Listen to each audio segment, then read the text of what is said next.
inside water. Now, why do we, okay, there are many organisms that are being reared in water. You know that fish is the primary one because we all eat fish. But other organisms that are reared in water include crocodiles. How many of us know about crocodiles? People are actually rearing crocodiles. People are rearing frogs. People are rearing tortoise. People are rearing snakes. In a farm settlement like this, there are people who are actually farming snakes. There are people who are farming crocodiles. All of that pertains to what we call aquaculture. Now, it is fish that is very common because that is what we all eat. That is what we all need. That produces better protein than every other or most of the other proteinous animals that we take. Okay, so basically, when we talk about aquaculture, therefore, we are talking about production of fish, rearing of fish in water. Why do we need to do aquaculture? We need to do aquaculture first because fish protein is better than all other protein that you can talk about. Fish protein is better than animal protein, is better than plant protein because it contains all the essential amino acids that our body needs. So in other parts of the world, they prefer fish to chicken. They prefer fish to beef. They prefer fish to pork because fish is better. Now, why again do we do aquaculture? We do aquaculture because the animals in water or the fish that people take from the fishery, from the ocean, are diminishing. Most of us eat pilchard, all of those ones that we buy at ShopRite. They take them from the ocean, from the sea. But the problem with harvesting fish from the sea is that people harvest fish, they don't introduce smaller fish.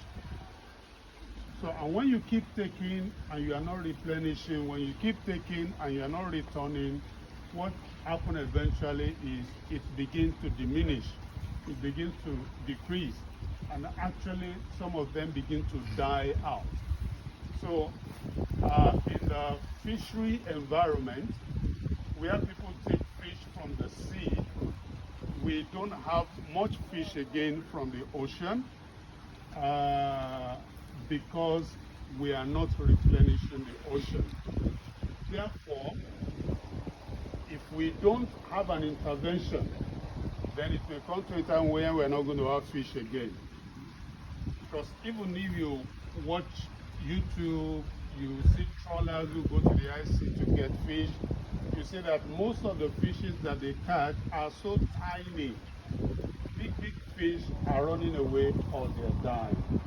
So because of that, and the fact that the protein from fish is very, very essential, we have to find a way to begin to produce fish, which is therefore what we call aquaculture. Is that understood now? Yes. Thank you. So now, aquaculture species, aquaculture can be done either with fresh water, which is the water that we drink, or salt water, which is the water that we have in the sea, which means the fishes that we can farm in fresh water like this cannot be farmed in salt water. The environment are too different. And the fishes that we have in the salt environment in the sea, we cannot bring them to the fresh water because the environment is different. So there are saltwater species, there are freshwater fishes also. So we cannot interchange the environment. They are different. Because people used to ask, okay, we have pilchard, can we rear pilchard? Pilchard is gotten from salt water. It cannot thrive, it cannot be produced in fresh water. All right, so now in fresh water, like this water that we have here, there are different kind of fish species that can be reared. So freshwater fish include the ones that we're going to talk about, which we have seen here, tilapia and catfish. Those two are very, very common, especially in Africa, because they are warm water fish. In freshwater environment, there are warm water fish, there are cold water fish. Again, we have saltwater fish, we have freshwater fish. In the freshwater environment, there is cold water, there is hot water. So there are fish that can thrive in cold water, so we call them cold water fish. There are fish that can only thrive in warm water. So fishes that can thrive in warm water include tilapia and catfish. The big ones that we saw here are catfish. The one that we saw in that round tank there is tilapia. Come again?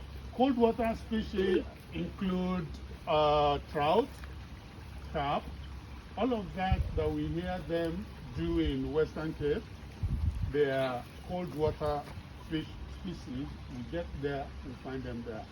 They can't thrive here because we don't have extended winter. In that kind of a place, they have their temperature falling as far as 0 degrees and all of that. But it's a warm water environment. KZN is a warm water environment. So we only have warm water fish that can thrive here.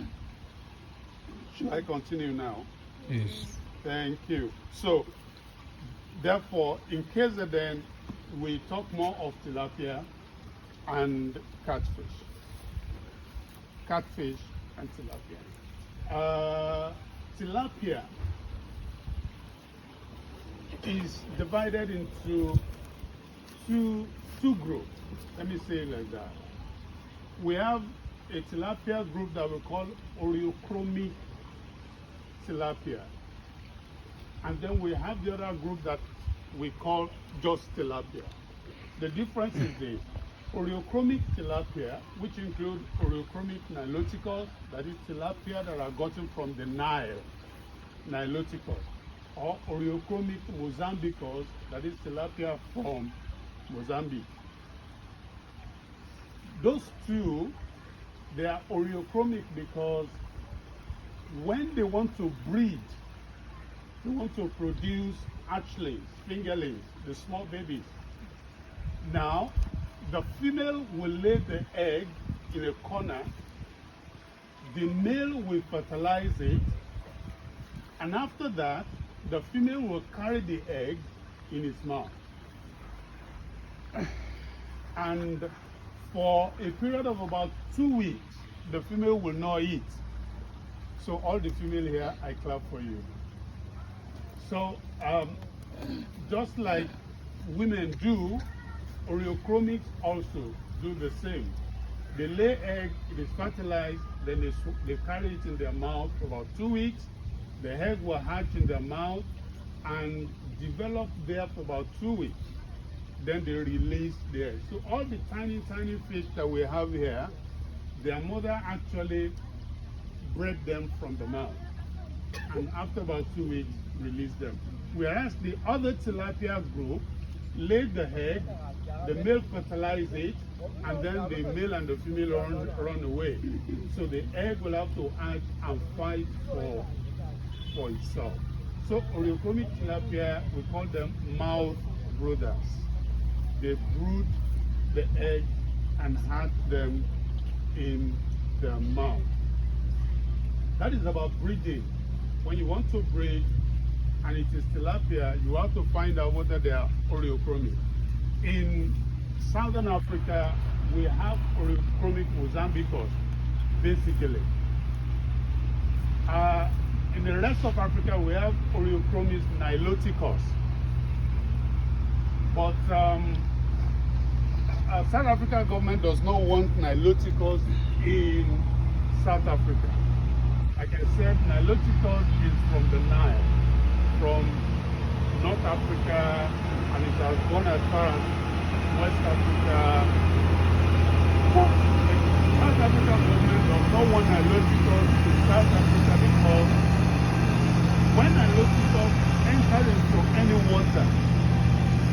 take over.